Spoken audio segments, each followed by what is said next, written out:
الوداعی تحفہ ہو۔ اب میں آغاز کر رہا ہوں۔ پہلی بات، اس سبب میں 3 باتیں مجھے کہنی ہیں۔ سب سے پہلی بات یہ کہ زندگی کی سب سے بڑی حقیقت موت ہے۔ ہم بھلائے رکھتے ہیں، اپنے ذہن سے اسے دور رکھتے ہیں، لیکن واقعہ یہ ہے کہ زندگی کی سب سے بڑی حقیقت موت ہے۔ خدا کے منکر پیدا ہوئے ہیں، لیکن موت کا انکار کرنے والا تو کوئی پیدا نہیں ہوا۔ اس لیے میں نے آیت آپ کو سنائی، کل نفس ذائقۃ الموت، ہر ذی نفس کو موت کا مزہ چکھنا ہے، ہر جاندار کو موت کا مزہ چکھنا ہے۔ ثم الینا ترجعون، پھر ہماری طرف لوٹا دیے جاؤ۔ تو زندگی کی سب سے اہم حقیقت موت، اور موت کے بعد رجوع اللہ، آخرت، یہ سب سے بڑی حقیقت ہے۔ ایک حقیقت سب، آخرت یہ سب سے بڑی حقیقت ہے۔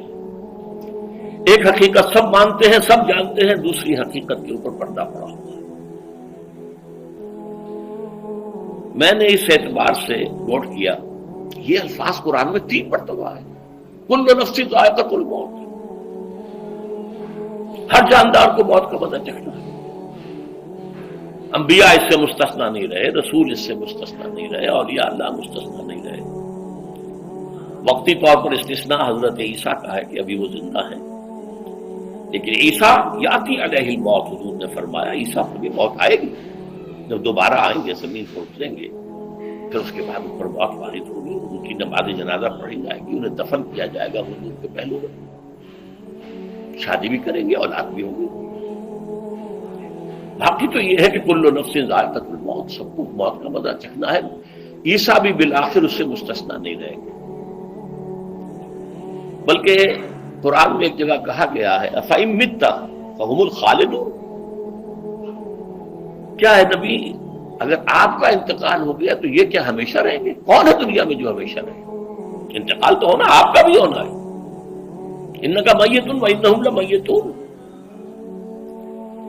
یہ تو مختصر ترین الفاظ تھے۔ اس سے آگے بڑھیے، سورہ انبیاء میں فرمایا کل نفس ذائقۃ الموت وَنَبْلُوكُمْ بِالشَّرِّ وَالْخَيْرِ فِتْنَةً وَإِلَيْنَا تُرْجَعُونَ، ہر جاندار کو موت کا مزہ چکھنا ہے، اور اس سے پہلے پہلے ہم تمہیں آزماتے رہیں گے، خیر کے ذریعے بھی، بھلائی دے کر، صحت دے کر، دولت دے کر، اولاد دے کر، شہرت دے کر، اور برائی کے ذریعے سے بھی، تنگ دستی دے کر، بے عزتی دے کر، اہانت دے کر، ذلت دے کر،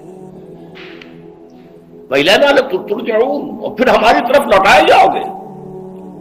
یہ وہ دوسری حقیقت جو میں نے کہا کہ جس پر پردہ پڑا ہوا ہے، بہت بڑا پردہ ہے۔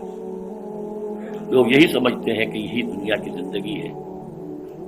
قرآن کہتا ہے إِنَّ الدَّارَ الْآخِرَةَ لَهِيَ الْحَيَوَانُ لَوْ كَانُوا يَعْلَمُونَ، یہ تو آخرت والی زندگی ہے جو اصل زندگی ہے، کاش کے زمانے میں۔ اس سے بھی زیادہ تفصیل سے یہ آل عمران میں آئی ہے، كُلُّ نَفْسٍ ذَائِقَةُ الْمَوْتِ وَإِنَّمَا تُوَفَّوْنَ أُجُورَكُمْ يَوْمَ الْقِيَامَةِ، ہر جاندار کو موت کا مزہ چکھنا ہے، اور پھر تمہیں پورا پورا تمہارا اجر اور بدلہ دے دیا جائے گا قیامت کے دن۔ فَمَنْ زُحْزِحَ عَنِ النَّارِ وَأُدْخِلَ الْجَنَّةَ فَقَدْ فَازَ، جو کوئی آگ سے بچا لیا گیا اور جنت میں داخل کر دیا گیا وہ تو کامیاب ہو گیا۔ اللہم ربنا اجعلنا منہم، اللہم ربنا اجعلنا منہم، اللہم ربنا اجعلنا منہم۔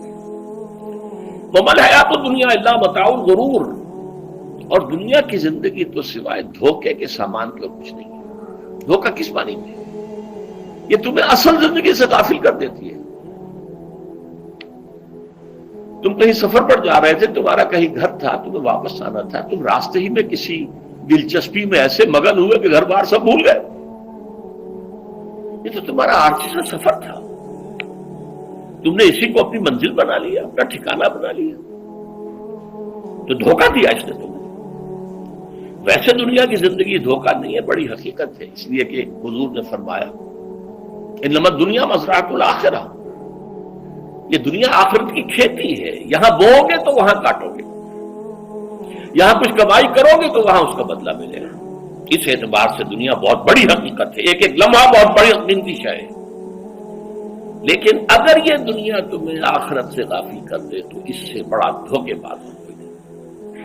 یہ اصل دجال ہے. میں نے تقریباً 60 برس کی عمر کو جب میں پہنچا تھا تو موت کا انتظار شروع کر دیا تھا. میرے قریبی احباب کو معلوم ہے، میں کہتا رہا، یہ بھی کہتا رہا کہ بھائی میں اپنے حصے کا کام کر چکا ہوں. جتنی صلاحیت اللہ نے دی تھی، جتنی بھی میرے اندر استعداد تھی، میں اس کو بھرپور طریقے پر استعمال کر چکا ہوں. دم واپسی برسر راہ ہے عزیز و اب اللہ ہی اللہ ہے. یہ میرا معاملہ رہا ہے 60 برس کی عمر سے. اس کے بعد اللہ نے مزید 14 برس دیے ہیں. یہ نافلۃ لک کے درجے میں کہتا ہوں، اس کا اللہ کا عطیہ خصوصی ہے، نفل ہے. ہمیشہ کہتا رہا مسنون زندگی تو 61 برس ہے ہمارے حساب سے. علامہ اقبال کے بارے میں سنا ہے کہ رویا کرتے تھے کہ میری عمر حضور کی عمر سے زیادہ نہ ہو.